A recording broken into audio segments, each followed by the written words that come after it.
buenas tardes.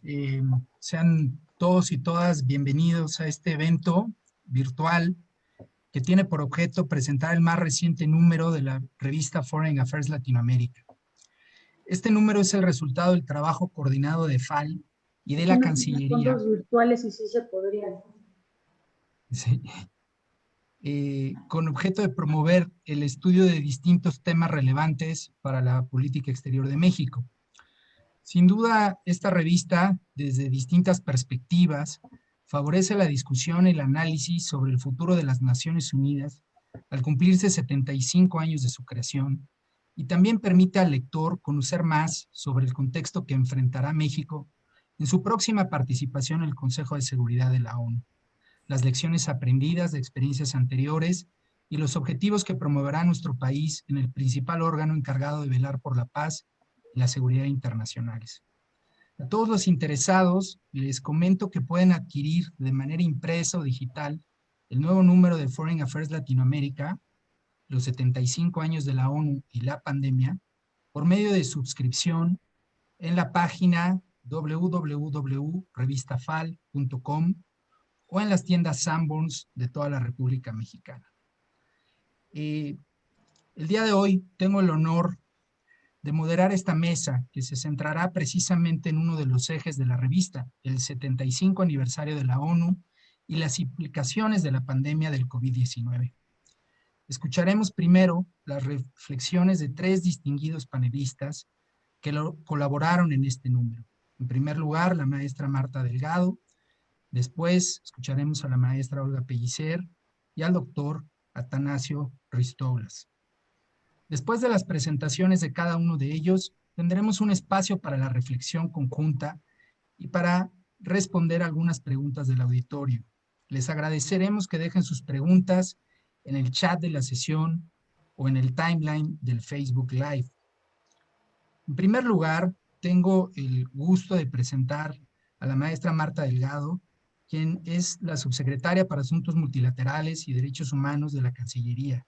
Es una líder ambientalista reconocida a nivel nacional e internacional y tiene una larga trayectoria y una experiencia profesional en diversas áreas del servicio público nacional, la administración pública federal y en organizaciones líderes sin fines de lucro dedicadas al ambientalismo y los derechos humanos. Bienvenida, subsecretaria Delgado, y muchas gracias por acompañarnos. Tiene usted la palabra.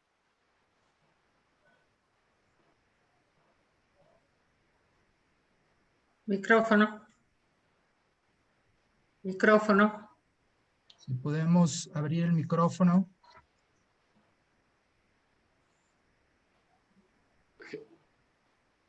Lista. Muchas gracias, Roberto. Muchísimo gusto de saludarles. Muy distinguida embajadora Olga Pellicer, investigadora del Departamento de Estudios Internacionales del ITAM. Además, una gran multilateralista. Es un honor, doctora Pellicer, estar con usted el día de hoy. Saludo con mucho gusto también al doctor Anastasio Ristoulas, investigador especializado en temas internacionales y de seguridad del ITAM. Doctor, mucho gusto en saludarlo. Y al consejero Roberto de León, que moderas esta mesa y que también tengo el gran gusto de contar entre nuestros colaboradores. A las y los alumnos, alumnas, académicas, investigadores, a todo el público en general que están interesados en el futuro del multilateralismo de las Naciones Unidas que hoy nos acompañan. Muy buenas tardes, gracias por su interés. Es un gran gusto poder presentar un número muy particular de la revista Foreign Affairs Latinoamérica. Este número es realmente muy relevante en la actualidad, en la que conmemoramos un hito en la historia de la humanidad que aborda dos temas que son particularmente relevantes en la política exterior de México. El primero es el futuro de la ONU, de la Organización de las Naciones Unidas, a 75 años de su creación. Y también vamos a platicar brevemente sobre la participación de México en el Consejo de Seguridad de las Naciones Unidas. Hemos sido electos en un asiento no permanente para el periodo 21-22 y la convergencia de estos dos importantísimos sucesos nos da oportunidad hoy de reflexionar junto con ustedes por qué México está interesado en formar parte de este consejo y cómo el país ha continuado con una tradición de apostar por el multilateralismo como una de las soluciones más eficaces a los problemas globales. En la actualidad, en la escena internacional es testigo de una tendencia marcada por lo que la verdad ha sorprendido en este siglo XXI. Uno piensa que las tendencias de colaboracionistas, multilateralistas, las tendencias de cooperación han sido asimiladas por toda la humanidad y los países. Y quizás es difícil entender una regresión en ese sentido. Pero, sin embargo, el mundo, la tendencia mundial actual está bastante marcada por un creciente aislacionismo, posturas unilaterales, desconfianza y relego del sistema multilateral. La crisis que ha generado la pandemia de la COVID-19 significa uno de los grandes desafíos globales del sistema internacional y por eso el multilateralismo se constituye como una de las vías más eficaces para resolver los problemas ante los cuales ningún país solo puede salir adelante, así como la pandemia se da a nivel global y los contagios proliferan y se esparcen por el mundo de manera indiscriminada. De esa misma forma, la negociación y el trabajo multilateral vendrán a encontrar los acuerdos necesarios para resolverla. En este contexto, el gobierno de México hemos ido reforzando el compromiso que tiene el país con las Naciones Unidas, el foro multilateral por excelencia, que es la Asamblea General, ha sido realmente ahora históricamente desarrollado vía web, por internet, por Zooms, por las pantallas de todo el mundo. Y México asume ante esto un compromiso para contribuir a fortalecer esta organización y a formar parte de las acciones eficaces que se tomen, a las decisiones que se tomen en el ámbito de las Naciones Unidas para este problema, este desafío y muchos otros. México tiene la tradición de privilegiar la acción multilateral. Vale la pena que recordemos de las grandes y amplias coincidencias entre los principios y los objetivos de la Carta de las Naciones Unidas con la concurrente actuación de los principios constitucionales de la política exterior de México. El mundo tiene claras asimetrías de poder, se agudizan las brechas entre los países, al interior de los países, y México tendrá que seguir promoviendo la construcción de un orden internacional que sea más confiable, robusto y sustentado en el derecho internacional. En el marco del 75 aniversario de las Naciones Unidas, el secretario general lanzó una consulta muy interesante que se tituló El futuro que queremos, las Naciones Unidas que necesitamos, con la finalidad de ir recibiendo opiniones diversas acerca del futuro de la organización. Más de 1 millón de respuestas de todo el mundo se recibieron en los correos y en los mensajes que el secretario general Guterres recibió, y los resultados finales mostraron varias cosas. Uno, que la pandemia fue la prioridad inmediata para la mayoría de los encuestados. Creo que todos, es increíble ver una crisis tan generalizada y tan cercana, ¿no?, a toda la población del mundo.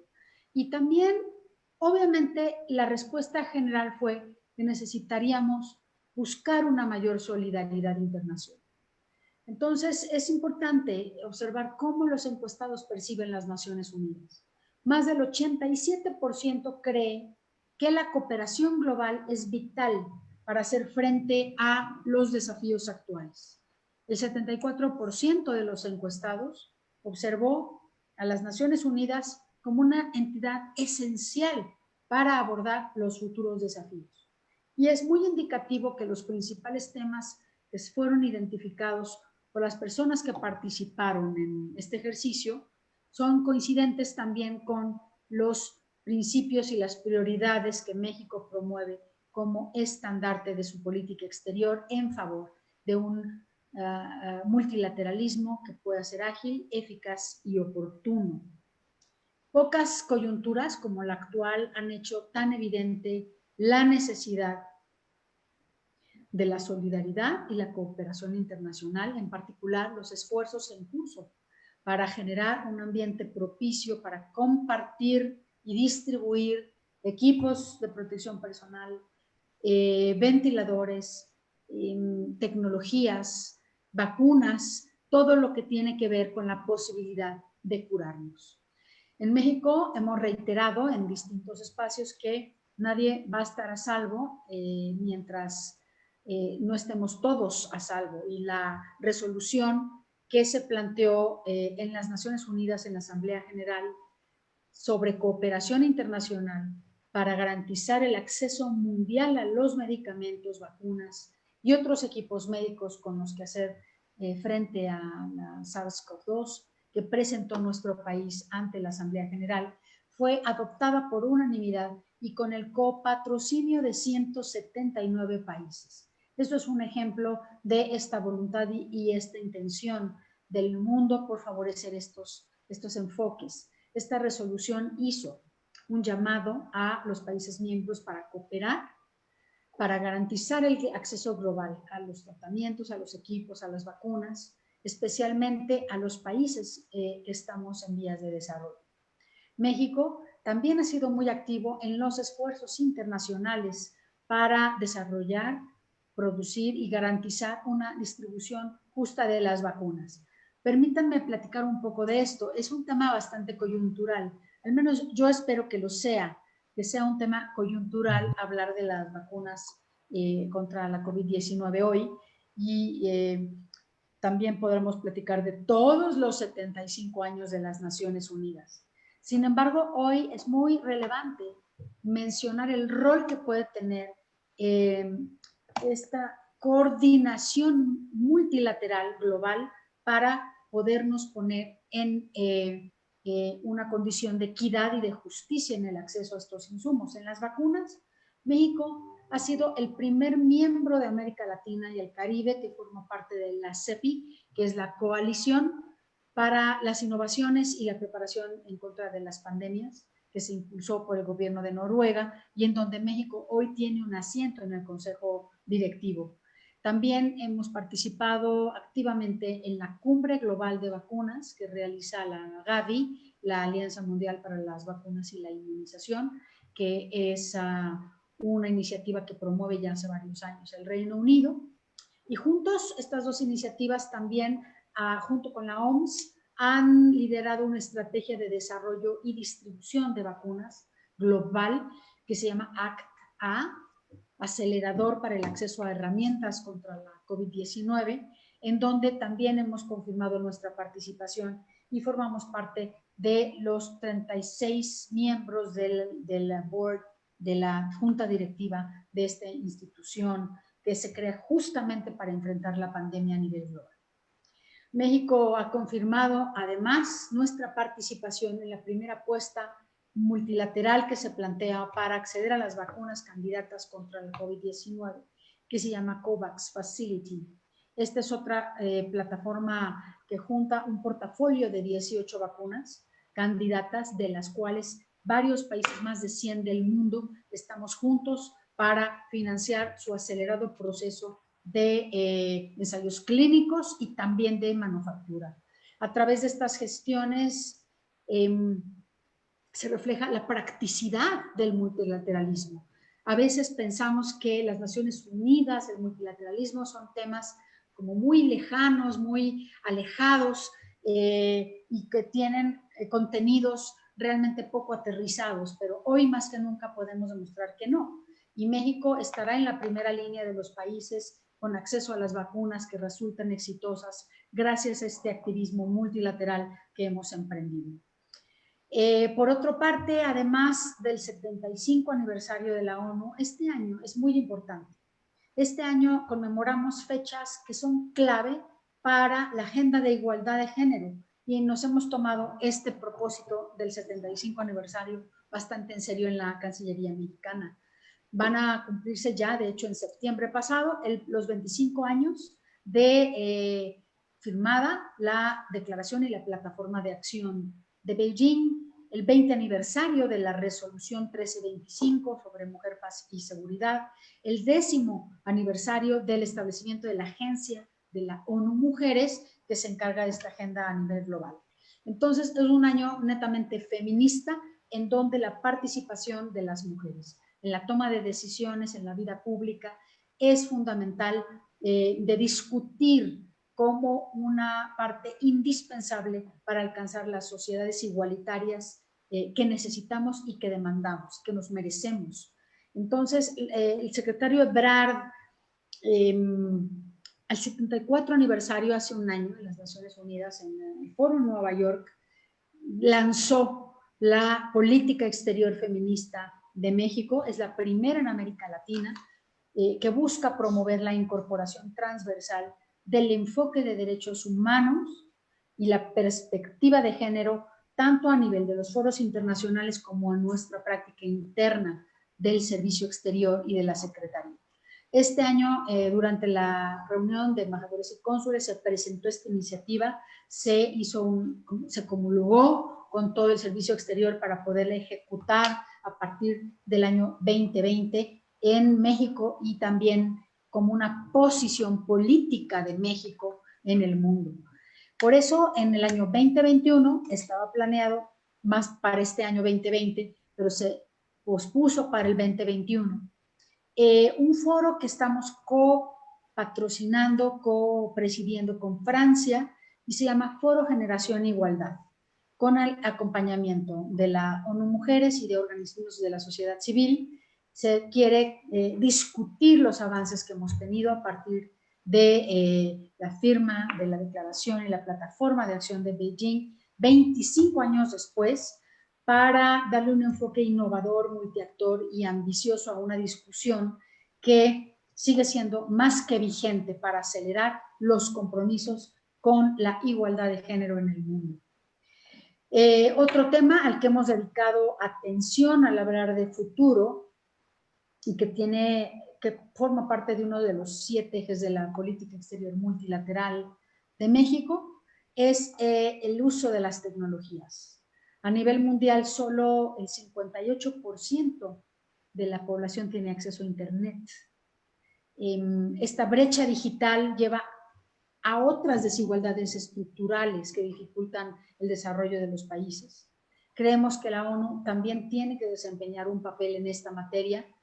Nosotros creemos que es fundamental que se regule el desarrollo, el uso de estas tecnologías, que se maximice el beneficio de estas tecnologías exponenciales, de la inteligencia artificial, del acceso a toda la nueva forma, por ejemplo, de trabajo digital, reducir los riesgos también de las nuevas tecnologías, hacer que tengan una nueva gobernanza. Imagínense ustedes qué papel puede jugar las Naciones Unidas como el lugar en donde se acuñan y se ensamblen las nuevas reglas para poder tener una regulación y una gobernanza global de las tecnologías que están siendo ahora pues un objeto de debate, muchas soluciones para muchos problemas, pero también generadoras de desigualdades, de problemáticas y de instrumentos que tienen que ser visualizados en sus riesgos,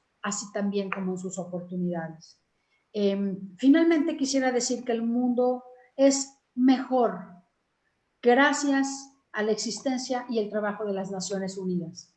No hay manera de pensar que el mundo empeoró a partir de o por las Naciones Unidas. Al contrario, es muy importante hoy, en los 75 años de creación de este organismo, entender su contribución para la creación del mundo actual que estamos viviendo, pero sobre todo también la defensa de la existencia de estas instituciones para la construcción del mundo futuro que todas y todos queremos. México, por eso, sabemos que tiene desafíos institucionales, presupuestales, su burocracia, su agenda, su manera de obtener los consensos, los acuerdos, todo eso. Tenemos que seguirlo discutiendo tenemos que seguirlo pensando, pero la única vía para salvaguardar las generaciones futuras es detener el flagelo de la guerra, la desigualdad y la pobreza, cuya mucha y muy valiosa contribución puede hacer las Naciones Unidas. Muchas gracias, muy encantada de mantener el diálogo con todas y todos ustedes. Muchísimas gracias, subsecretaria, por sus reflexiones, por su liderazgo, tratando temas muy importantes que la Cancillería ha promovido en estos espacios multilaterales que usted señalaba, para el acceso a vacunas, y al mismo tiempo temas estructurales como la igualdad de género y temas a los cuales hay que prestar particular atención por su impacto hacia el futuro, como las tecnologías exponenciales, las nuevas tecnologías. Entonces, le agradecemos muchísimo por su presentación, y a continuación escucharemos a una distinguida multilateralista, a la maestra Olga Pellicer, quien es profesora del Departamento de Estudios Internacionales del ITAM y que tiene una muy destacada trayectoria también. Fue embajadora de México en Austria y en Grecia, así como representante permanente ante los organismos internacionales con sede en Viena. Además, fue embajadora alterna ante la Organización de las Naciones Unidas y directora general del Sistema de las Naciones Unidas en la propia Cancillería. Maestra Pellicer, por favor, tiene usted la palabra. Muchas gracias, Roberto. Bueno, quiero recordarles que todos los años generalmente nos juntamos el Consejo Editorial de Foreign Affairs Latinoamérica para decidir cuál va a ser el tema dominante en los diversos números de la revista. Y este año, evidentemente, que el 75 aniversario de las Naciones Unidas merecía un número cuyo tema central, no es el único, pero el tema central, son los 75 años de Naciones Unidas. Lo que no sabíamos es en qué condiciones iba a ocurrir ese 75 aniversario. Yo creo que nadie sospechaba que iba a llegar una crisis del tamaño que estamos viviendo. No solo sabemos perfectamente que no solo es una crisis de salud, es una crisis económica devastadora. Es una crisis de la que nos va a costar mucho trabajo salir. Empezamos a encontrar que por lo pronto dura más de lo que habíamos previsto. Empiezan a salir muchos estudios sobre cuáles serán las consecuencias de la segunda ola que se espera para finales de este año. Y desde luego que los estudios, las previsiones económicas de los diversos organismos del Fondo Mundial, del Banco Mundial o de la CEPAL, concretamente para el caso de América Latina, pues son muy pesimistas respecto a cuál va a ser la consecuencia en la situación económica. Sabemos que los problemas serán mayores y uno de los que desde luego ya está teniendo manifestaciones y va a ser muy grave es el tema del desempleo, por ejemplo, por no citar sino el más evidente. Y se prevé también, desafortunadamente, un aumento de la pobreza y un regreso a épocas que creíamos que ya estaban superadas en términos de desigualdad, en términos de escaso crecimiento, etc. En pocas palabras, estamos en una situación de extrema gravedad. Vuelvo a la importancia que le quisimos dar al 75 aniversario de Naciones Unidas y al hecho de que no esperábamos la crisis de tanta gravedad en que iba a ocurrir este 75 aniversario. Bueno, la crisis está ahí y desde luego que nuestra apreciación de los acontecimientos, nuestra apreciación de lo que puede o no puede hacer las Naciones Unidas se tiene que ver a la luz de la urgencia para la cooperación internacional que se hace más evidente, que es más necesaria dada la crisis que estamos enfrentando. Bueno, yo quería también hacer notar que cuando hablamos de las Naciones Unidas hay dos grandes tendencias, las dos posiblemente igualmente válidas, pero son distintas. Una es aquella que pone el acento principalmente en lo que es la primera frase del preámbulo de la Carta de las Naciones Unidas. Aquí tengo la Carta de las Naciones Unidas. ¿Y qué dice la Carta de las Naciones Unidas en su primera línea? En su primera línea pone como uno de los grandes propósitos de la organización preservar a las generaciones venideras del flagelo de la guerra, que 2 veces durante nuestra vida ha infligido a la humanidad sufrimientos indecibles. Ese fue el ambiente, claro, las Naciones Unidas, y esa es la primera línea de su preámbulo. Y esto lleva muy frecuentemente a ver las Naciones Unidas desde el punto de vista que, ¿qué es lo que ha logrado? Dicen, para evitar los enfrentamientos armados, ¿qué es lo que ha logrado para evitar la guerra? Y entonces tenemos muchas especulaciones, muchas hipótesis, muchos estudios sobre por qué funciona o no funciona el Consejo de Seguridad. Esa es una manera de valorar las Naciones Unidas que ha hecho para lograr que se acaben los conflictos. Pero hay otra manera de aproximarse.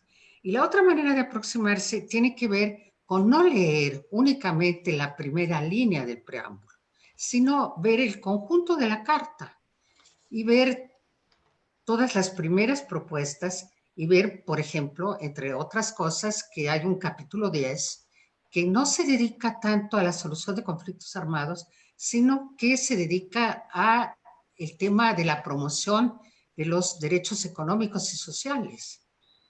Hay el Consejo Económico y Social y todo lo que se ha derivado del Consejo Económico y Social. Además, hay todo el enorme edificio que se ha construido a partir de las Naciones Unidas. ¿A qué me estoy refiriendo? Me estoy refiriendo a este gran edificio jurídico que estaría integrado por todas las convenciones, los tratados, los acuerdos que se han firmado bajo los auspicios de Naciones Unidas y que constituyen hoy en día el edificio jurídico internacional más importante que existe. Piensen en todo lo que se ha firmado bajo los auspicios de Naciones Unidas y verán que el mundo, 75 años después, tiene un enorme legado desde el punto de vista jurídico que no podemos perder de vista. Pero también tenemos un enorme edificio de instituciones. ¿A qué me estoy refiriendo? Me estoy refiriendo al conjunto de instituciones que conforman el sistema de Naciones Unidas. Entonces ahí tendríamos que pensar en todos los organismos especializados, tendríamos que pensar en el UNICEF, tendríamos que pensar en la UNESCO, tendríamos que pensar en Hábitat, tendríamos que pensar en una mujer, etcétera, etcétera. Es decir, es un aparato muy grande de instituciones que han dejado una huella enorme, que de hecho le dan el tono a las relaciones internacionales del siglo XX y de lo que va del siglo XXI. Y es esta perspectiva del sistema de Naciones Unidas como un gran edificio de normas, instituciones, costumbres, lo que nos permite ver las Naciones Unidas desde una perspectiva mucho más amplia. Bueno, voy a dar un ejemplo que puede ilustrar esta otra manera de ver a las Naciones Unidas. Sabemos, porque hace poco lo leímos en todos los periódicos, que le dieron el Premio Nobel de la Paz a la Organización de las Naciones Unidas para la Agricultura y la Alimentación. ¿Qué quiere decir esto? Quiere decir esto que una institución de las Naciones Unidas está construyendo la paz a través de impedir que, como resultado de la pandemia, puedan llegar hambrunas a grandes regiones en África o en Asia, o quizá en algún momento pueden llegar también a América Latina. Y es aquí en donde el trabajo de la FAO, lo que se conoce por siglas la FAO, es un trabajo que merece que se le dé el Premio Nobel de la Paz. Y también me puedo referir a que le dieron el Premio Nobel de la Paz hace 2 años a todo aquel grupo de países y de instituciones diversas, no solamente oficiales, sino también ONGs y otros grupos que lucharon para que se pudiese hacer realidad el Tratado de Prohibición de Armas Nucleares, firmado hace 2 años, en 1917, y estos esfuerzos también fueron merecedores del Premio Nobel de la Paz. Hay pues una visión de la paz, que es algo más que la ausencia de guerra. Es la creación de condiciones que contribuyan a la mayor dignidad, que contribuyan a la sobrevivencia en condiciones mejores que las que ahora observamos en muchas partes del mundo y que se verán profundizadas muy posiblemente, casi con seguridad, como resultado de la pandemia que estamos enfrentando. Entonces, partiendo de la idea de que esa es mi perspectiva para valorar a las Naciones Unidas, yo en mi artículo me dijeron los organizadores que nos refiriéramos tanto Saki, Anastasio, queridísimo, como yo, a los artículos con los que contribuimos. Entonces yo me voy a referir al artículo con el que yo contribuí. Y yo querría decir qué fue lo que intenté destacar ahí. ¿A qué me referí? Bueno, partiendo de esta perspectiva amplia de Naciones Unidas, lo que yo destaco en mi artículo es, en primer lugar, cuáles han sido los trabajos específicos del secretario general de las Naciones Unidas, el embajador Antonio Guterres, que por cierto ha sido un gran líder, ha destacado aspectos muy importantes de lo que se debe hacer en materia de cooperación internacional para enfrentar el momento que estamos viviendo. Bueno, Antonio Guterres ha decidido enfrentar la pandemia a través de tres grandes tipos de acciones. En primer lugar, está intentando llevar a cabo una gran coordinación justamente entre todas estas agencias que conforman el sistema de Naciones Unidas.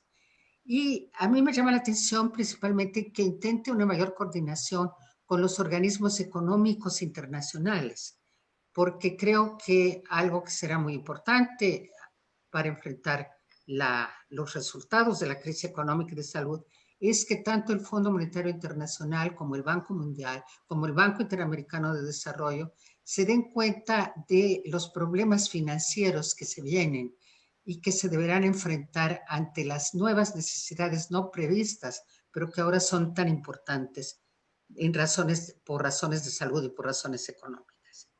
Entonces, lo primero que ha hecho el secretario general es esa labor de coordinación. Lo segundo es, por ejemplo, lo que se llama en general los trabajos de la ONU para la COVID-19, que ha consistido en ir elaborando informes lo más específicos posibles sobre los efectos de la crisis por regiones y por grupos sociales.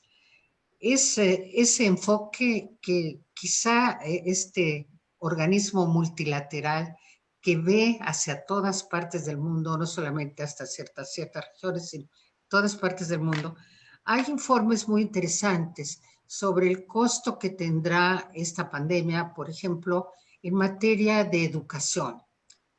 No me dediqué a leer todos los informes, pero escogí ese, porque me pareció interesante ver lo que se está diciendo. Y lo que están subrayando es el efecto que la no asistencia a clases, es decir, el rompimiento del sistema escolar que existe sobre todo en los países de menor desarrollo, en los países más pobres, ha supuesto un ataque muy serio al futuro de esos niños que al no asistir a sus escuelas normales, entre otras cosas, en primer lugar, no pueden recibir los apoyos que normalmente reciben a través del sistema escolar, los desayunos escolares, por dar un ejemplo. Pero, en segundo lugar, el tipo de educación que están recibiendo, cuando tomamos en cuenta que es una minoría de la población mundial la que realmente tiene acceso a Internet. Entonces, la educación a distancia, que suena muy bien para ciertos países y para ciertos grupos sociales que pueden tener Internet en su casa y pueden tener una computadora, puede representar un avance en la educación, incluso, no un retroceso, pero para aquellas comunidades que son muy numerosas, en donde los niños no están teniendo acceso a ese tipo de educación, estos años representan un atraso en su formación que va a ser muy difícil de superar. Llevará años para que podamos detener el gran ataque a la educación de los niños que está resultando de la crisis de salud y la crisis económica. Y a mí me parece muy importante que sean las Naciones Unidas las que están llevando a cabo estos informes, que están transmitiendo estas preocupaciones, porque es una mirada global sobre lo que está ocurriendo, lo que nos permite tomar conciencia de la gravedad del momento y, por lo tanto, de la necesidad de pasar a una cooperación internacional cada vez más intensa. En tercer lugar, creo que Antonio Guterres ha promovido mucho algo que la subsecretaria Marta Delgado nos acaba de presentar, entonces yo no me voy a referir a ello, que son todos los esfuerzos. Esfuerzos muy numerosos, ella los ha relatado muy bien, ahí están, que se están llevando a cabo. ¿Para qué? En primer lugar, para que sea una realidad que la vacuna es un bien público. La vacuna tiene que ser accesible y asequible para todos. ¿Y por qué? También lo dijo Marta. Pues porque es una frase de Antonio Guterres: nadie estará a salvo mientras todos no estén a salvo. Es decir, si la vacuna no se puede aplicar universalmente, es imposible decir que hemos logrado vencer la pandemia. Y lograr esto requiere de muchas acciones de los organismos multilaterales, y es aquí en donde podemos apreciar el gran valor que pueden tener las Naciones Unidas y el compromiso de los países como México, que nos relató ya la subsecretaria, con los esfuerzos que se están llevando a nivel universal para el acceso a la vacuna, resultan particularmente significativos. Bueno, no quiero tomar demasiado tiempo, sin embargo, también no quiero quedarme en la utopía. Todo esto suena muy bien, sin embargo, sabemos que es extraordinariamente difícil. Sabemos que entre lo aspiracional, las aspiraciones que yo puedo tener de lo que se podría hacer en Naciones Unidas y lo que en realidad se puede hacer, nos coloca frente a muchos retos a vencer. ¿Cuáles serán esos retos? Voy a ir rápidamente sobre ellos. Yo creo que un primer reto muy inmediato y que puede parecer muy elemental, pero que está ahí, es que las poblaciones del mundo y los dirigentes del mundo tomen en serio la gravedad de la pandemia y sus consecuencias. Y desafortunadamente estamos viendo que no es así. Estamos viendo los nuevos movimientos en contra de la vacuna, los nuevos movimientos en contra de la ciencia. Estamos viendo a un gran líder mundial, porque es ni más ni menos que el presidente de los Estados Unidos, en una verdadera campaña en la que está tratando de minimizar y poner en duda la evidencia científica sobre la gravedad de la pandemia. Entonces, el primer reto a vencer es que la población, sus líderes, tomen en serio la gravedad de la pandemia, lo cual, repito, no está siendo nada fácil. Pero debemos estar en guardia. Un segundo reto es que las Naciones Unidas mismas, en primer lugar, recupere su capacidad de transmitir mensajes a la población. Llama la atención la distancia que hay entre la seriedad de los trabajos que se están llevando a cabo, por ejemplo, los informes sobre lo que está ocurriendo en materia de educación, lo que está ocurriendo en los países de menor desarrollo, etcétera, y lo poco que se conocen, porque la verdad es que las Naciones Unidas no conquista la imaginación de la opinión pública mundial. Debería de tener una mucho mayor presencia. Algunos de sus diagnósticos, algunas de sus propuestas, la lucha por la universalidad de la vacuna, etcétera, pero la verdad es que no lo tiene. Y que este es uno de los grandes retos a vencer. Otro de los grandes retos a vencer también es que se tenga mayor credibilidad en estos organismos especializados a los que yo veo con tanto interés, pero que sin embargo hemos visto que fallaron, están fallando en su capacidad efectiva de hacer que sus soluciones y sus recomendaciones y sus diagnósticos realmente sean universalmente aceptados. Y es el caso de la Organización Mundial de la Salud. Y lo que encontramos aquí es que la Organización Mundial de la Salud se encuentra ante un grave problema por los efectos que está teniendo sobre la credibilidad y sobre la fuerza de la organización, las diferencias entre dos grandes potencias que son China y los Estados Unidos. Y el enfrentamiento entre China y los Estados Unidos está teniendo efectos muy negativos en la capacidad de que la Organización Mundial de la Salud pueda efectivamente dictar normas de comportamiento universal que serían lo más deseable para que se pueda contener la pandemia.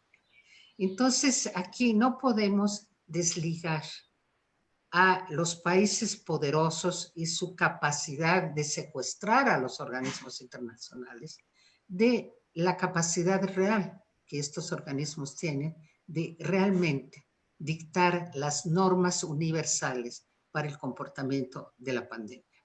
Esto, bueno, nos lleva, si quieren, a un problema, no viene al caso discutirlo ahorita, pero me encantaría alguna vez poderlo platicar más en profundidad, que es esta tensión muy difícil de remediar entre la soberanía y las capacidades que realmente le otorgamos a los organismos internacionales.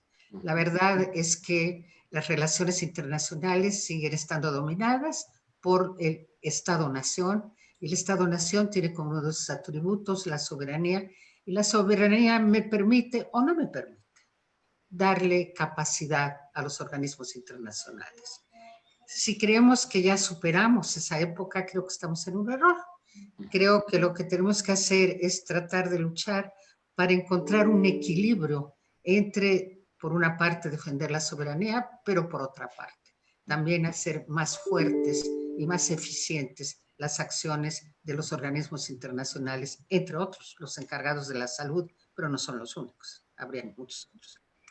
Y yo creo que hay también un tercer reto, que ya sería el último al que me refiero, que sería el permitir que el trabajo de los organismos internacionales no sea únicamente la responsabilidad de los gobiernos, sino que sea también la responsabilidad de las organizaciones sociales en su conjunto. Si necesitamos la cooperación de las ONGs, necesitamos la cooperación de las asociaciones empresariales, necesitamos la cooperación de las farmacéuticas, necesitamos la cooperación de muchos actores. Y no es el gobierno el único que expresa los intereses de sus actores. Y cómo recoger la opinión de actores muy diversos en la acción de un organismo como Naciones Unidas.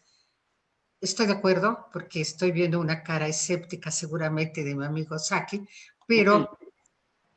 ¿No? Ok, No, gracias, no. Saki, pero sé que es No, de hecho, quería decir que... algo que hemos discutido mucho y es muy difícil, pero yo creo que cuando la humanidad llega a momentos de crisis, como han sido las guerras mundiales, y cómo ha sido esta guerra, que no es una guerra por militar, es una guerra de un virus, quizá también marca el momento de que cambiemos nuestras posiciones y los puntos de vista respecto a qué podemos hacer para actuar conjuntamente.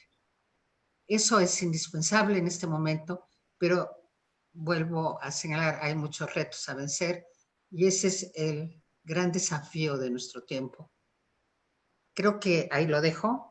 De eso se trata mi pequeño artículo en Foreign Affairs Latinoamérica y muchas gracias a todos por su atención. Gracias. Muchísimas gracias, embajadora Pellicer. Bueno, la embajadora Pellicer ya señalaba temas muy importantes, como por ejemplo este de cómo las Naciones Unidas pueden conquistar la conciencia de la opinión pública mundial, y en gran medida creo que tiene que ver justo con la posibilidad de movilizar a otros actores, la participación de la sociedad civil, las empresas, otros actores más allá de lo que conocemos del Estado-Nación. Muchísimas gracias por sus reflexiones. Vamos a continuar este evento dándole la palabra al doctor Atanasio Ruiz-Tuolas, que es experto en seguridad y cooperación, en particular en la región de Norteamérica, y es doctor en ciencia política por la McGill University y profesor del Departamento de Estudios Internacionales del ITAM. Doctor, por favor, escuchamos sus reflexiones. Muchas gracias. ¿Sí me escuchan? Sí, adelante. Ok, lo primero que quería decir, Olga, es que francamente sí estoy de acuerdo con casi todo lo que dijiste, y tengo que subrayar que no quiero tomar mucho tiempo porque el evento acaba a las 7, Roberto, ¿verdad? Entonces, 10, 15 minutos máximo para poder dar tiempo a los otros participantes de hacer contribuciones. Entiendo que yo tengo una visión contrarian, como se dice en inglés, sobre las Naciones Unidas, pero en particular el Consejo de Seguridad.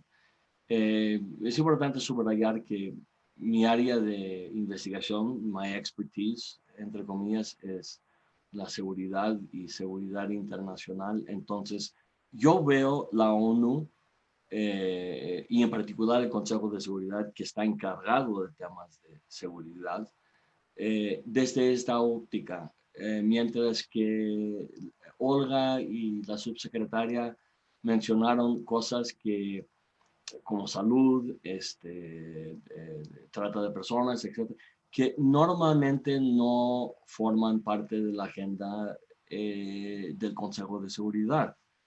Y eso es una cosa que necesito subrayar, que yo creo que hay un mal entendimiento en general sobre la tarea del Consejo de Seguridad versus la tarea de la Asamblea General.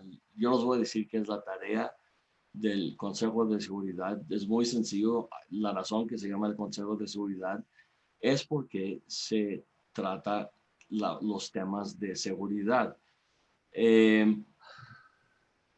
Y una cosa también importante de subrayar que lo digo en mi artículo es el hecho que hay la percepción que si hay una guerra o hay algún tipo de conflicto armado, que automáticamente eso significa un fracaso para las Naciones Unidas. Esto no es cierto. Depende de qué tanto estaba involucrado el Consejo de Seguridad. Si el Consejo de Seguridad autoriza una misión militar, cualquier tipo de misión militar, esto está considerado un éxito del Consejo de Seguridad. Obviamente la prioridad del Consejo de Seguridad es de mantener la paz y tiene varias herramientas para hacer esto, como por ejemplo sanciones. Pero el último recurso que tiene el Consejo de Seguridad y que no ha podido usar particularmente bien, y eso es la razón de por qué soy escéptico sobre el Consejo de Seguridad, es precisamente el uso de la fuerza. Los quiero dar algunos ejemplos muy rápidos para que lo vean la diferencia. Por ejemplo, en 1990, cuando el Consejo de Seguridad autoriza una misión, una acción militar contra Irak, esto está considerado, nos sorprendió todo, porque Rusia no aplicó su veto. Vamos a regresar a esto en un momento, pero Rusia no aplica su veto, se autoriza la misión militar en contra de Saddam Hussein y su invasión de Kuwait. Esto está considerado un éxito de las Naciones Unidas. La autorización del uso de fuerza en Afganistán, la guerra de Afganistán, que después del 11 de septiembre de 2001, esto está considerado un éxito de las Naciones, del Consejo de Seguridad, porque sí fue una acción que fue autorizado. No estamos viendo qué tan exitosos fueron las misiones, estamos viendo desde la perspectiva de la autorización de usar fuerza, no exactamente el uso de la fuerza. Sabemos que en el caso de Afganistán fue un desastre, pero yo estoy hablando del hecho que fue autorizado por el Consejo de Seguridad y no deberemos ver esto como un fracaso. Mientras que en 1999, cuando la OTAN ataca a Serbia, o Yugoslavia técnicamente en este momento, no fue autorizado por el Consejo de Seguridad. Sí está considerado un fracaso para el Consejo de Seguridad. Y yo me acuerdo en 1999, apenas tenía como 2-3 años aquí en México en ese momento, que hubo muy serias críticas del occidente por tomar esta acción. Pero lo que muchos no sabían o a lo mejor no querían reconocer es que la gran mayoría de los países en el Consejo de Seguridad en este momento querían una acción militar en contra de Yugoslavia. La bronca fue que China y Rusia, bueno, Rusia definitivamente, no me acuerdo si China abstuvo o aplicó su veto, pero la razón que no fue actualizada, francamente, fue por el veto. Entonces, esto es un problema, como muchos saben, que impide que el Consejo de Seguridad, francamente, actúa en tratar de mantener la paz o cuando es necesario usar la fuerza. Porque, como insisto, los dos son considerados como éxitos. Cuando el Consejo de Seguridad previene una acción militar o cuando el Consejo de Seguridad autoriza una misión militar, es éxito. El veto, cuando se cree, y esto tiene mucho que ver con el origen de las Naciones Unidas, que fue las cenizas de la Segunda Guerra Mundial, y dieron este veto a los 5 miembros permanentes del Consejo de Seguridad. En este momento, la verdad, no lo consideraban como un factor significativo. Estoy hablando aquí del presidente Roosevelt, que insistía, o sea, convence a Stalin en la Junta de Yalta de participar en las Naciones Unidas. Y cuando se insisten de aplicar, de que los miembros permanentes van a tener un veto, la verdad, los miembros en este momento son aliados. Sí, definitivamente había problemas entre Rusia y la Unión Soviética y Estados Unidos, pero la verdad no contemplaban la Guerra Fría así como salió. Y honestamente fue la Guerra Fría que impide que el Consejo de Seguridad actúe como fue diseñado en 1945. Ahora, la otra cosa que quiero subrayar, que creo que no lo mencioné en el artículo, es el hecho que muchas de las amenazas que enfrentamos hoy en día, la verdad, la ONU y en particular el Consejo de Seguridad no tiene las herramientas para manejarlas. Quiero sugerir de alguna manera que así como está organizado las Naciones Unidas para el tema de seguridad, lo que contemplaban en ese momento eran otra Alemania nazi. No contemplaban masacres en Yugoslavia o Ruanda, etc. Es difícil de poner la culpa en ese sentido al Consejo de Seguridad, tal cual, porque no estaba técnicamente diseñado para manejar ese tipo de amenazas que estamos enfrentando hoy en día. Cuando hablamos de seguridad multidimensional, no necesariamente esto significa que el Consejo de Seguridad va a adoptar una visión multidimensional de lo que es la seguridad. De hecho, lo contrario. Y lo estamos viendo más y más cada día. Peacekeeping es algo que salió durante la Guerra Fría como no necesariamente un replacement para compensar el hecho que seguridad colectiva es lo que el Consejo de Seguridad fue diseñado para hacer, o sea, mantener la estabilidad global y si es necesario ir a la guerra contra un país como Nazi Alemania, pues que lo hagan. Peacekeeping es un poco diferente porque sí obviamente requiere la autorización de los 5 miembros permanentes, pero este tipo de operaciones no son exactamente lo que contemplaban en 1944-45. Cuando los turcos y los griegos están peleando en los 70s, 80s, 90s, 2020, ya cuando se cansan, y porque sí pasa mucho que se cansan, en particular el caso de Chipre, se cansaron francamente, ya cuando Turquía y Grecia ya están gastados, ya no quieren pelear más y quieren algún tipo de de instrumento para separarlos físicamente, pues esto es lo que hace peacekeeping, por lo menos el traditional peacekeeping, el peacekeeping de la Guerra Fría.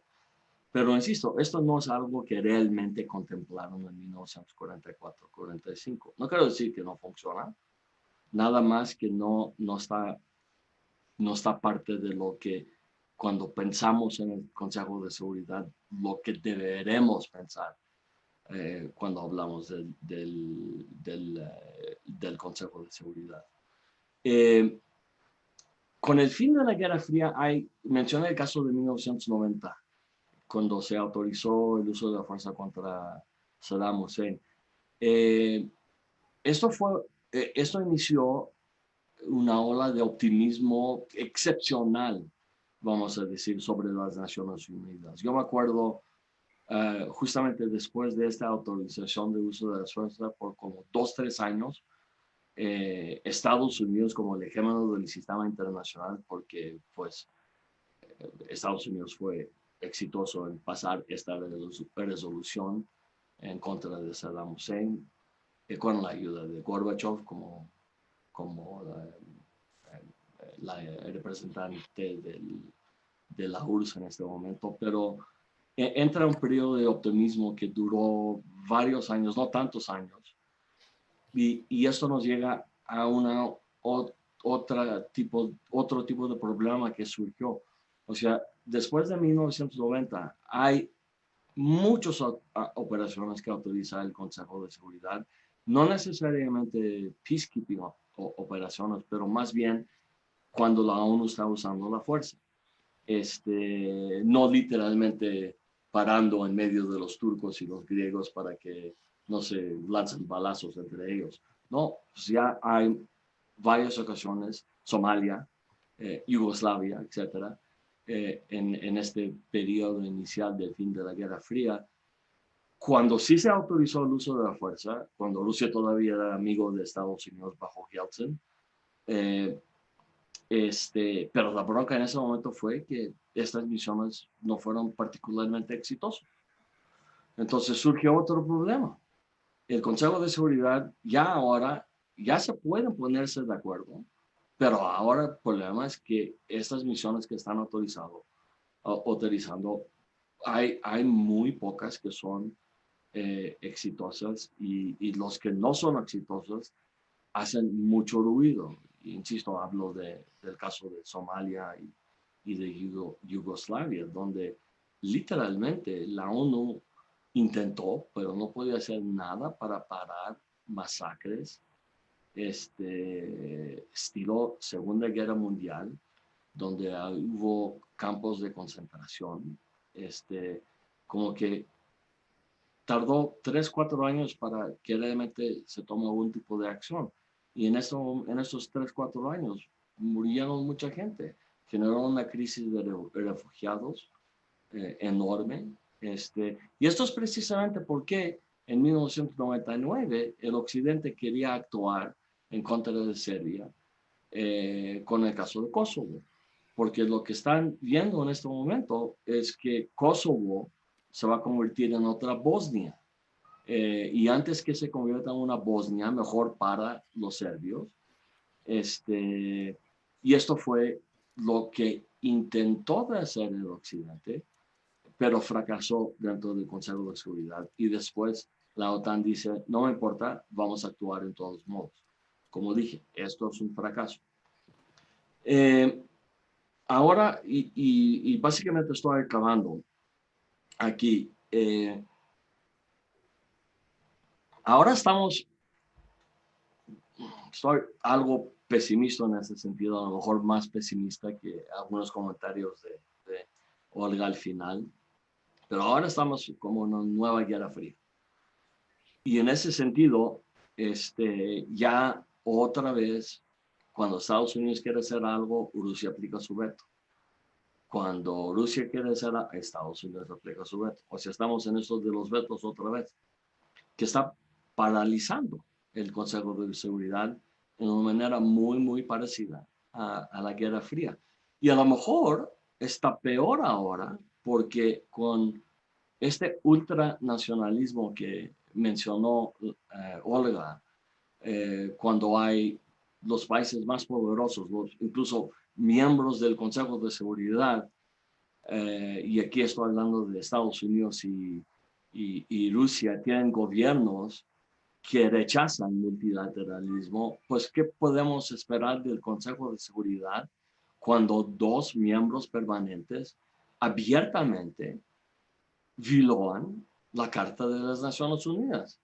El caso de Rusia en Crimea, y el caso de Estados Unidos, nada más en su retórica por parte del presidente.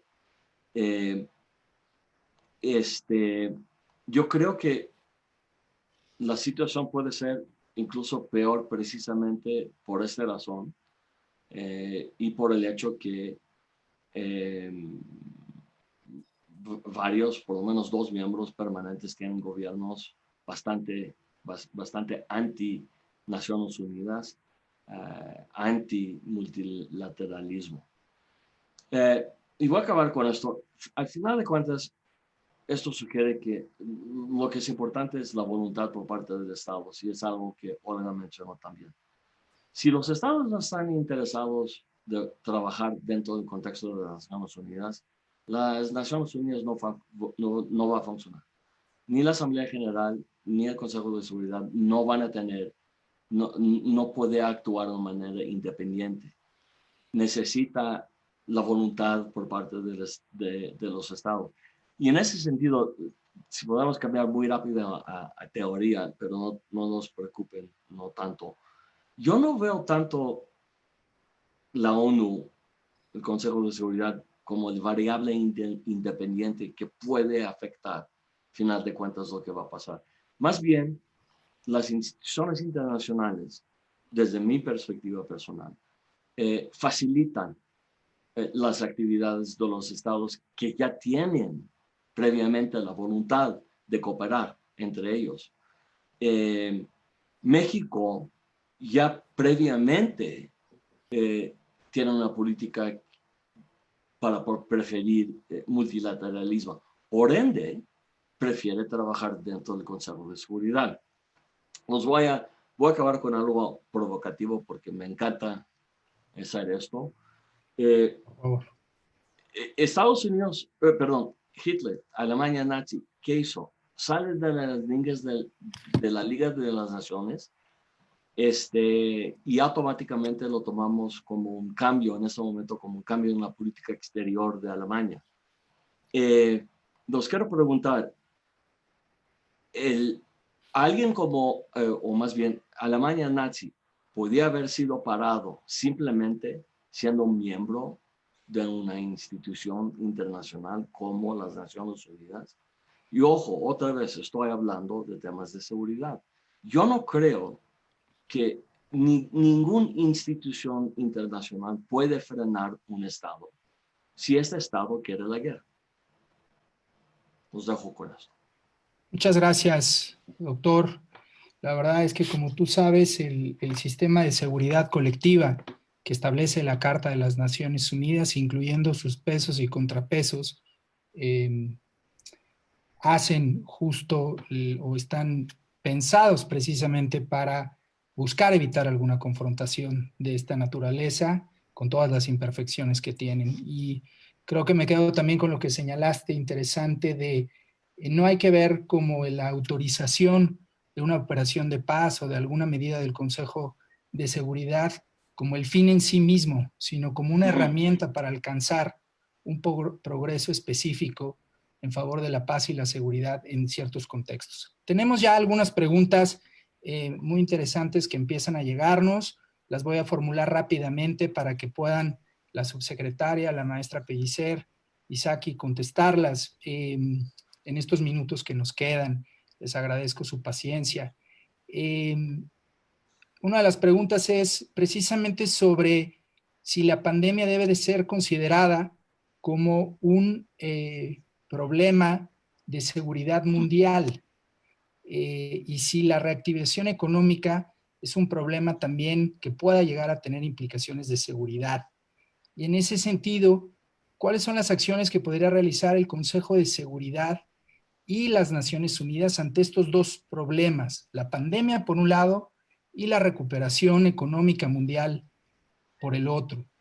Finalmente, específicamente para la subsecretaria Delgado, preguntan que cuál es su opinión, que cuál es el significado que México haya resultado electo para el Consejo de Seguridad, el ECOSOC y el Consejo de Derechos Humanos para los próximos 2 años, para los próximos años, que será la primera ocasión que esto sucede.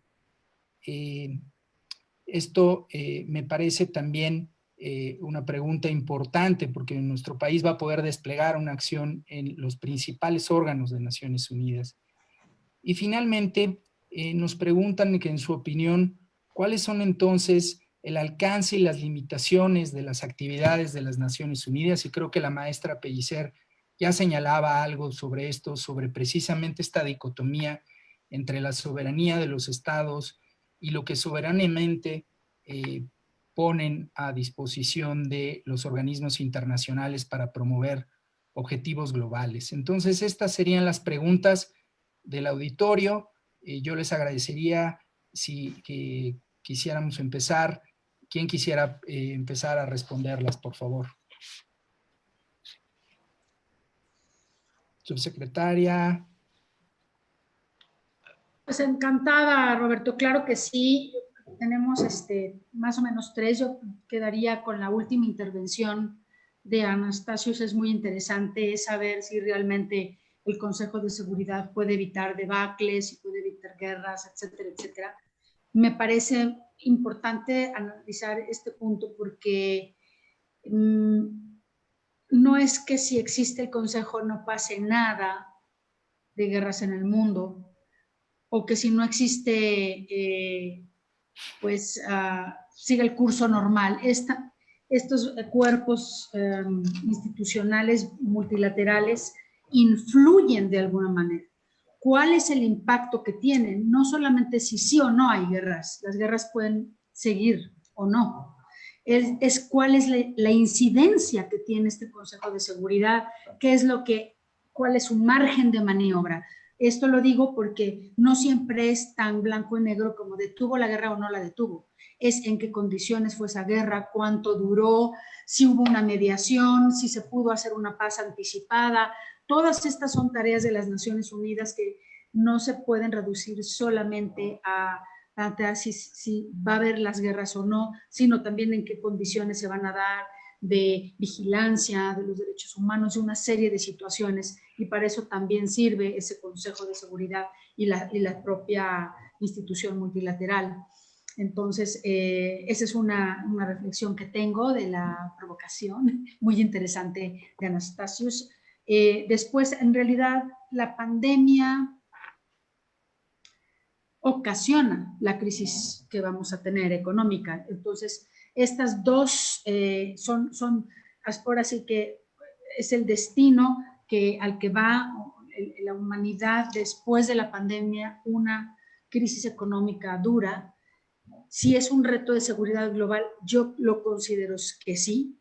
Estamos muy acostumbrados a que solamente los retos de seguridad, por tradición incluso fundacional de las Naciones Unidas, se refieren a las guerras, los conflictos armados, etcétera. Pero hay, por supuesto, otro tipo de riesgos y retos a la seguridad mundial. Se pueden llamar, por ejemplo, ambientales. Yo considero un reto de seguridad global el cambio climático. Pueden ser de salud. Por supuesto, la pandemia es un reto de seguridad global. Pueden ser económicos, de varias índoles. Incluso el uso, por ejemplo, de tecnologías, inteligencia artificial para conflictos, para defensa. Todo eso también es un reto de seguridad importante para el mundo. Y cómo lograr que las instituciones multilaterales puedan contribuir a paliar los efectos de la pandemia y la consecuente recuperación económica es un gran tema de debate. Lo tendríamos que estar dando para que las instituciones multilaterales se pongan en activo a poder ejercer ese rol que necesitamos global. El secretario general lo ha dicho y lo hemos repetido todos, a veces sin saber qué significa, que mientras haya COVID en algún lugar, nadie va a estar seguro. Ajá, ¿sí? Entonces, ¿cómo hacemos para que la pandemia termine en todo el mundo? Porque mientras siga existiendo algún país en donde persista, va a ser todavía un riesgo para todos. Y segundo, en la recuperación económica, primero, en lo de la pandemia, me parece que la verdad, yo creo que la OMS tiene que tener un activismo mucho más, pues más agresivo. Y entiendo perfectamente que en la actual coyuntura, en donde sus recursos se ven comprometidos, los países se salen inconformes, hay una tensión también entre países y una inconformidad quizás por algunos posicionamientos más políticos de los países. En la OMS, que debería ser un órgano eminentemente técnico y que vele única y exclusivamente por la salud, sí existe todo eso, pero aún así creo que tiene que ser, tener un poco más de determinación para ciertas medidas, pues impulsarlas a nivel global, con decisión y siempre entendiendo que todos estamos ante una incertidumbre muy grande. O sea, no podemos esperar a que haya certidumbre de todo para poder apostar y guiar a los países en las soluciones que necesitan. Y creo que estamos esperando un poco más de la Organización Mundial de la Salud en ese sentido. Finalmente, en la recuperación económica, vamos a necesitar un enfoque multilateral global de solidaridad.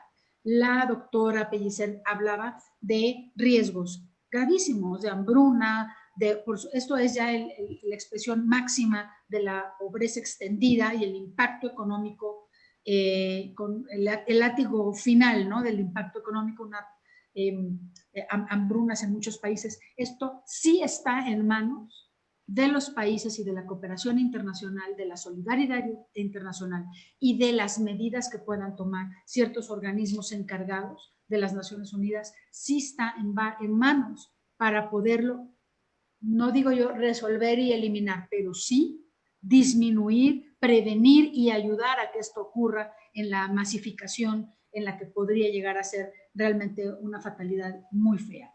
Y finalmente, el significado de la elección al mismo tiempo en el Consejo de Seguridad, en el ECOSOC, en el Consejo de Derechos Humanos, por un lado es muy bueno, México va a estar en los tres.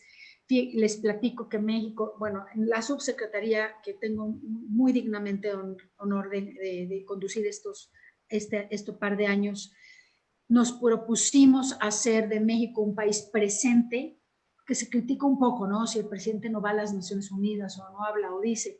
Esto es realmente el primer mandatario en su rol, pero México ha decidido participar en el ámbito multilateral y hemos sometido a los organismos internacionales 45 candidaturas de país o de expertos, de las cuales hemos ganado todas el 100% en estos 2 años.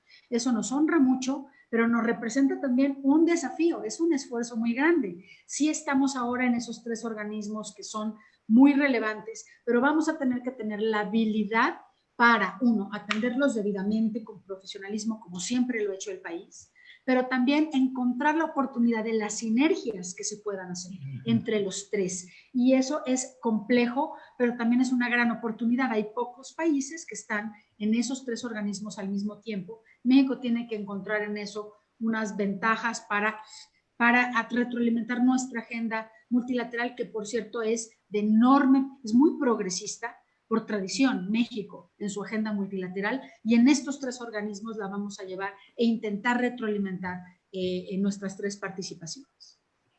Muchísimas gracias, subsecretaria. Maestra Pellicer, si pudiéramos escuchar sus comentarios y decirle también, hay una pregunta interesante sobre si usted considera que la pandemia puede impulsar algunas reformas en la estructura orgánica de la ONU. Es decir, ¿qué impacto podría tener también en los procesos de reforma de la organización que ha tenido necesariamente que adaptarse como el resto del mundo a esta situación? Por favor. Sí, bueno, voy a tratar de responder.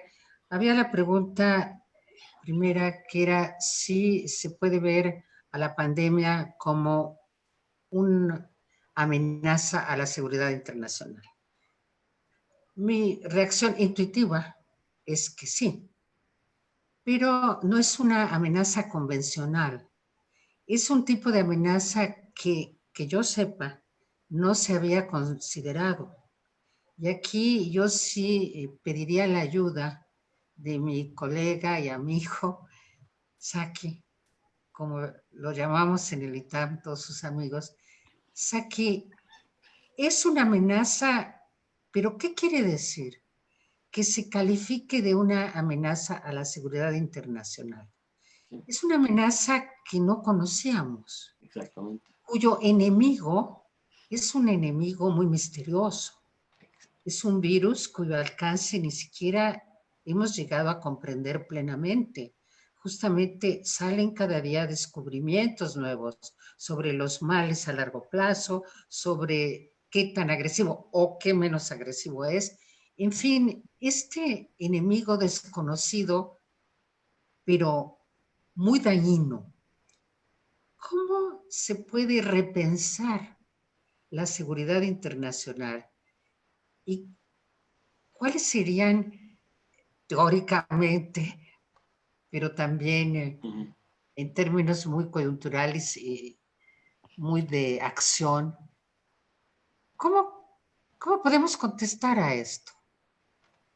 Digo, creo que mi desconcierto es un desconcierto muy generalizado, pero pues ya que tenemos la oportunidad de tener aquí a un experto en seguridad, pues, ¿cómo lo ve el experto en seguridad? Saki, Saki. adelante, por favor.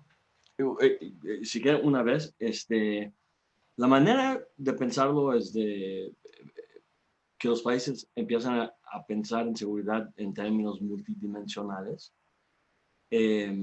algo que varios países no están dispuestos a hacer, que incluso el Consejo de Seguridad empieza a adoptar este tipo de perspectiva multidimensional.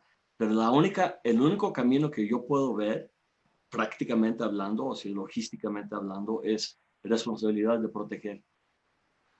O sea, responsabilidad de proteger sí incluye, por ejemplo, implícitamente este tipo de amenaza. La única problema con esto es el hecho que la Asamblea General ha aceptado el R2P, responsabilidad de proteger. El Consejo de Seguridad no. Si el Consejo de Seguridad adoptaba R2P, entonces ya podemos tratar otros temas como mencionó la subsecretaria, como medio ambiente, pandemias, incluso cosas económicas, pero se requiere algún ajuste en el Consejo de Seguridad y las cosas que se pueden tratar dentro del Consejo de Seguridad.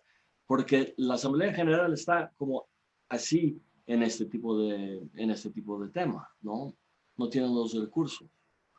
Pero yo sé que R2P es un concepto muy, muy controvertido. Yo soy fan de R2P. Yo sé que hemos tenido varios fracasos cuando se intenta, pero es el único camino que yo puedo ver logísticamente hablando, Olga. Gracias, Saki. Para nuestra audiencia que posiblemente no entiende a qué te refieres cuando dices R2P, es responsabilidad de proteger abreviado. Y el concepto responsabilidad de proteger, que abreviado sería este R2P, es un concepto que ya se ha trabajado bastante, que se ha trabajado mucho para tratar de ver en qué casos podría el Consejo de Seguridad considerarlo aplicable a una situación determinada. Entonces hay un camino andado, digamos, y que ese camino andado sería el camino de reflexionar sobre cuándo poner en acción la responsabilidad de proteger. Y que este podría ser el caso. A mí me parece maravilloso que al menos lo intentara y que hubiera dentro del Consejo de Seguridad el ánimo y el interés. Yo creo que esto puede ser parte de la agenda de México en el Consejo de Seguridad. Sería interesante, De desde luego. promover esta idea. Es algo que creo que yo propongo en mi artículo, pero también creo que no hay que dar batallas si se sabe que se van a perder y que por lo tanto lo que se requiere es un cabildeo muy intenso. al hablar con los miembros permanentes, con los miembros no permanentes, en esas visitas y en esos diálogos que necesariamente forman parte de la pertenencia al Consejo, habría que ver si se pone el tema sobre la mesa, qué respuesta se podría ir encontrando, porque desde luego que sería desempeñar un papel de arquitectos de nuevas maneras de ver la seguridad internacional, que sería muy valioso y enormemente. De hecho, Estados Unidos y Rusia ya lo han rechazado con estos gobiernos. Y Con estos gobiernos, pero no sabemos quién va. Por eso lo mencioné con Sí, estos tiene- gobiernos. en el artículo de la embajadora Pellicer se menciona justo cómo todas estas acciones a las que se refirió la subsecretaria de la resolución en la Asamblea General para la cooperación en materia del COVID y estos esfuerzos multilaterales le da un posicionamiento a México y una legitimidad también para analizar los impactos de las pandemias en sus dimensiones de seguridad. Por ejemplo, el Consejo ha abordado el tema del ébola y el tema del VIH-Sida sin calificarlos necesariamente como una amenaza a la paz y a la seguridad, pero sí como aspectos que agravan las situaciones de conflictos específicos en su agenda. Esto fue el caso de Ebola, porque estaba impactando las relaciones entre los estados y sí se pudo tratar en el Consejo de Seguridad. Exactamente. Bueno, y creo que de alguna manera lo que hemos reflexionado sobre este tema nos ayuda a contestar otra de las preguntas, que era cuál es el alcance y las limitaciones de lo que puede hacer Naciones Unidas. Yo creo que su alcance y limitaciones, en primer lugar, no se puede responder en términos muy generales, porque podríamos ver dentro de algún organismo especializado o dentro de una comisión más pequeña, podríamos ver que se pueden lograr alcances, se pueden lograr consensos, que quizá para otros temas, es decir, hay temas en los que sí se podría lograr consensos y temas en los que no. Y el alcance y la limitación depende mucho de cómo se manejan esos temas y cuál es el ambiente internacional a raíz de los problemas que se están enfrentando. Cuando estamos en una crisis como la que estamos viviendo ahora, hay muchas cosas que se tienen que repensar y por lo tanto hay muchas posiciones tradicionales que se podrían modificar. ¿Por qué? Por la urgencia de las consecuencias de la crisis. Entonces, saber detectar cuáles son aquellos temas en que se podría dar un salto adelante en cooperación internacional, justamente por el tamaño del reto que se tiene enfrente, permite ver este momento en la historia como quizá un momento de oportunidades, pero no es seguro. Claro. Muy bien, bueno, pues estamos prácticamente llegando ya al final de esta presentación. Sí, por favor, Saki, tú querías comentar algo más. Sí, Adelante. algo muy preciso. Cuando la subsecretaria estaba diciendo que hay más que hace el Consejo de Seguridad, definitivamente. Pero estas intervenciones, por ejemplo, para intervenciones humanitarias, la bronca con esto ha sido que en los últimos 20 años el éxito de estas operaciones ha sido bastante mixta. Apenas acabé un estudio académico donde vimos todos los intervenciones del Consejo de Seguridad, nada más intervenciones humanitarias, y salió que 30% se podían ser, más o menos 30% se podían ser considerados exitosos, 20% como fracasos, pero había un grupo muy grande de 50% de que era difícil decidir si era incierto, vamos a decir, el resultado, si era exitoso o fracaso. Y esto es lo que enfrenta el Consejo de Seguridad hoy en día. No enfrenta a la Alemania nazi, esperamos que no, pero incluso en este tipo de operaciones hay problemas. Pero con eso lo dejo, Roberto. Muy bien.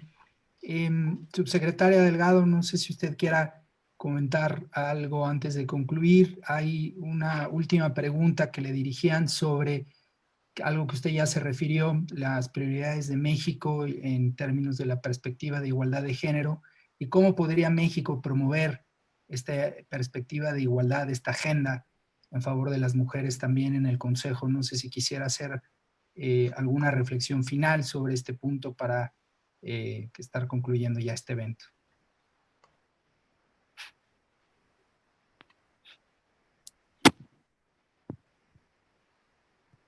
Micrófono. Muchas gracias, ya estoy lista. Pues quizás terminar con ese comentario, yo creo que es muy interesante. Dentro del Consejo de Seguridad de las Naciones Unidas hay varios grupos. México va a participar activamente en el que está abocado a el tema sobre mujer, paz y seguridad. Y dentro de este también sobre los niñas y niños en conflictos armados. Son dos agendas que son importantes para el país y en donde nos hemos inscrito para poder involucrarnos y tener una participación y una defensa, por supuesto, de la perspectiva de género y la igualdad y los derechos humanos de las mujeres y las niñas en estos ámbitos. Creo que también es importante mencionar que el Consejo tiene una agenda muy, muy compleja, pero la perspectiva de género en esa agenda pocas veces es llevada y nosotros tenemos esa intención. La política exterior feminista es importante para el gobierno de México, lo vamos a plasmar en nuestras participaciones. Queremos que toda la agenda de las mujeres, de las niñas, de la igualdad, pueda tener una presencia y un tratamiento con seriedad y con una consideración particular en este lapso en el que vamos a estar. Y afortunadamente también tenemos países aliados que están por la misma posición y que creo que nos van a apoyar. Sobra decir que es una agenda complicada porque hay muchos países que están en el Consejo de Seguridad. Bueno, no muchos, pero algunos que tienen cierta visión un poquito regresionista sobre la agenda de género y la igualdad de género, y que México estará apostando porque se retome, refrendarla e incluirla en pues, las discusiones que van a tener alrededor no solamente en estos comités de mujer, paz y seguridad, sino en todas las demás discusiones. Muy bien, muchísimas gracias. Pues no me resta más que darle las gracias de nuevo a la maestra Marta Delgado, la maestra Olga Pellicer y al doctor Atanasios Ruiz-Tolas por su participación. Agradecer a Foreign Affairs Latinoamérica por este espacio, por haber organizado este evento para presentar esta revista y desearles a todos y a todas que tengan una muy buena tarde y que podamos continuar en otro momento con esta reflexión sobre estos temas tan importantes. De mi parte, agradecerles de nuevo su tiempo, a nuestros 3 distinguidos panelistas y a nuestra jefa, la subsecretaria Marta Delgado. Muchísimas gracias, subsecretaria, por tu participación y tu liderazgo, y les agradezco a todos. Muy buenas tardes.